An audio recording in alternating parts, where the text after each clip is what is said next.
Entreprendre en espérance, pour moi, c'est faire preuve d'audace, avancer en eau profonde. Qu'est-ce que ça veut dire avancer en eau profonde? C'est accepter que l'homme que l'on rencontre vous dérange. C'est accepter de lui faire confiance pour aller un pas plus loin, et c'est en même temps risquer un peu de perdre l'équilibre, parce que quand on écoute quelqu'un, par exemple hier j'ai dîné avec un Tchadien qui me disait les besoins immenses qu'il avait dans son village et dans sa ville en matière d'eau.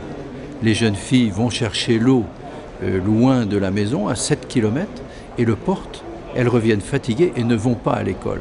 Et il disait, je veux créer mon puits.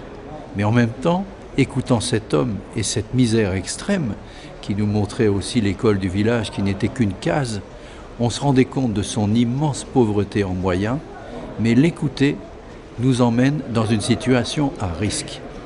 Et je crois qu'entrepreneurs chrétiens, invités à l'espérance, c'est se dire, ensemble, nous pouvons arriver à faire quelque chose.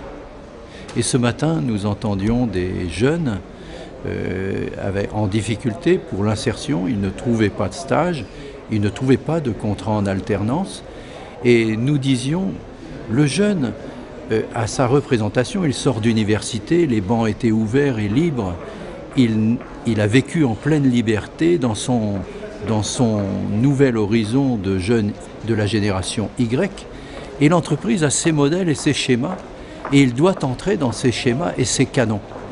Et on voit bien qu'il n'est pas facile, quand on a été extrêmement libre, d'accepter d'entrer dans des schémas, dans des groupes de travail, dans des groupes d'hommes.